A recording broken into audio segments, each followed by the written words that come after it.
Hello ladies and gentlemen, Green here, and I don't really have time to make a complicated video for today, like nothing too special, so I thought we would sit down and have a little bit of a talk about a pretty sensitive subject, and I'll say my point of view on that, and I'll also tell you my experience with that, and that is spending money on the game. So getting into the very first question, have I spent money on the game so far? Yes. I have spent like 2 years ago. I spent a total of $5 on a booster offer that gave me like 400 gems or something. So yeah, I'm not 100% free to play. 2 years ago, I spent $5. Yeah. And in terms of the new account that I have made, I haven't spent anything on that, and in total, just the $5 that I have spent previously. Yeah, that's everything I spent so far. And now let's get into the next topic that I thought of, and that would be, is it worth to spend money on Just Mobile? Well, first of all, I want to clarify one thing.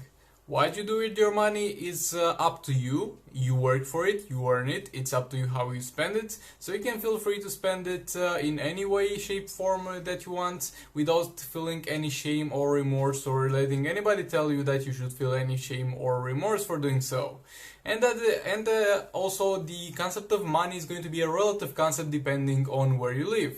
For example, in America, with the minimum wage, you'll make like $12 an hour. In our countries, with the minimum wage, you'll make like $12 a day. So it really depends on how you look at things in terms of the prices in general. And unfortunately, the prices in general, not just with Injustice 2 Mobile, especially with Just 2 Mobile, but in general, are going to be structured on the highest end of economies. So if you're in the lower end, you are going to be at a little bit of a disadvantage, unfortunately.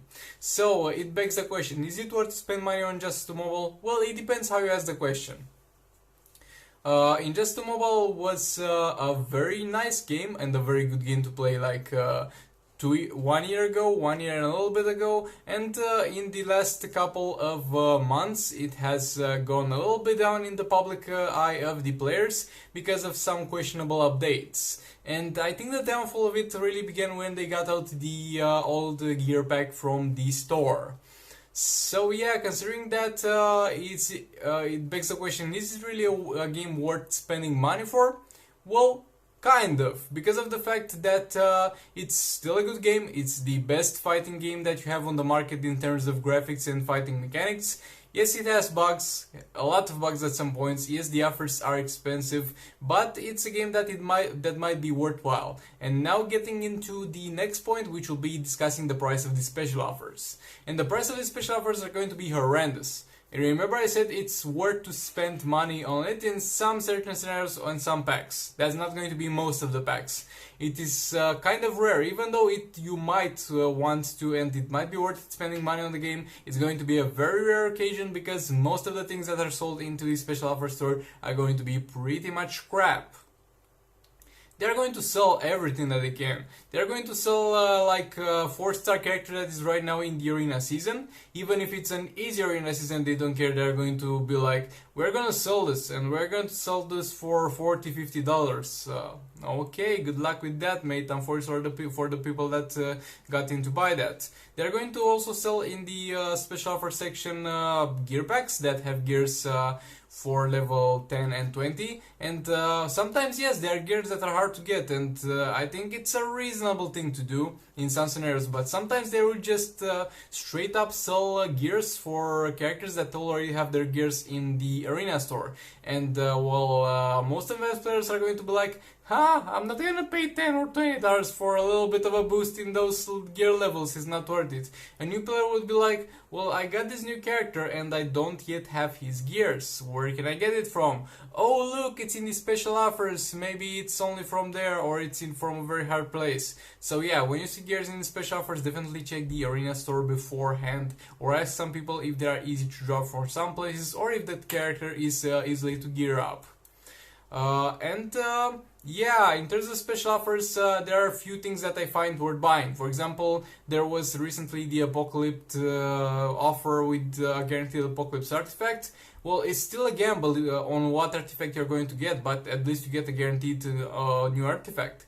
If I was not really trying to keep my new account free to play for you guys, because I have promised you that I'll keep it free to play. I most likely would have bought that because it would have boosted my raid progress and it would have given me a nice artifact to experiment with.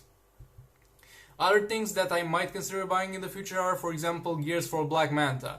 Like, dudes, I know I said I'm going to keep this account free to play, but if I'm getting Black Manta, I'm not going to drop 50k gems on a goddamn gear pack chest for Black Manta until I get his gears. Let's make that a little bit clear from the start. Like, getting the gears from the special offer store, if I get Black Manta, I don't even consider it's like not being free to play anymore, because it is horrendously hard to get them any other way, and at that point the choice is buy them with real money or don't buy them, because I'm not going to drop that much money in the gear pack, in the gear booster for Black Manta, because it's going to hinder my progress tremendously.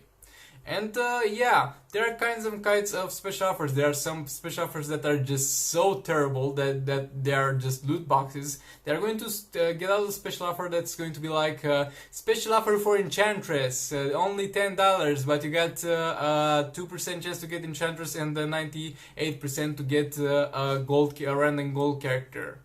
And that's going to be terrible. And it's going to be really terrible because when they make some of these bundles, it's showing real clear that they don't really play the game and they don't understand the game. Because when you're marketing something that can drop a gold character, it better drop at least a decent gold character. Like we had previously packs that in some events and some dates, we had some packs that would give you some chances for gold characters. Like it would give 4-star gold characters or 5 gold star characters, and dude, that would have been a good deal. That would have been a deal to recommend. That would have been a deal to get. But the problem is, you can give crap gold characters, and that's why you draw the line. Like you can't really buy an offer or recommend to somebody else an offer that has a chance to give something like Sonic Black Canary, Swamp Thing, or goddamn Cheetah. Like, please, when you're making those bundles, take into consideration that those people are paying real money and they want to get some quality for their buck. Because when somebody spends money and gets a good result, it's going to be likely to spend money again. If they get a crap result, they are not going to spend money again on that thing, because they are going to see it's a very bad implemented thing in the game. And that's how it goes with most things that have chances for characters or stuff like that. Also, they do release on the anniversaries and stuff like that, and special events. They sometimes release huge paid bundles that are going to be like a variant of $10, a variant of $20, a variant of $50, and a variant of $100. And those are going to give you some reforges, some gear materials, some gems and stuff like that. And those are worth it if you go above the $50. Like if you get a $50 or the $100 one, they are going to be worth it. If you go lower, they are not going to be worth it. And I guess that is okay. And if we are talking about money, we're really going to have to talk about how often the game gets updated. Like, yes, we got a very nice update with the soul race bug, like with all the bugs, all the unregistered gameplay, all that crap. This is going to eventually get fixed, and overall it's going to remain the thing that soul race is going to be a new game mode, a game mode with good rewards, and a game mode that will help players. But it's been a very long time since we received an update like this, and don't get me even started on them adding new characters. They are adding new characters very slowly, and usually they are going to be legendary characters that are going to be very hard to get, and even if you get them, you are going to have a hard time getting their gears. And that brings me to buying legendary characters from the offer store. Like, dude, $100 for a character that is going to be not even at max level and not even max gears. Excuse me? Like, let me get something straight.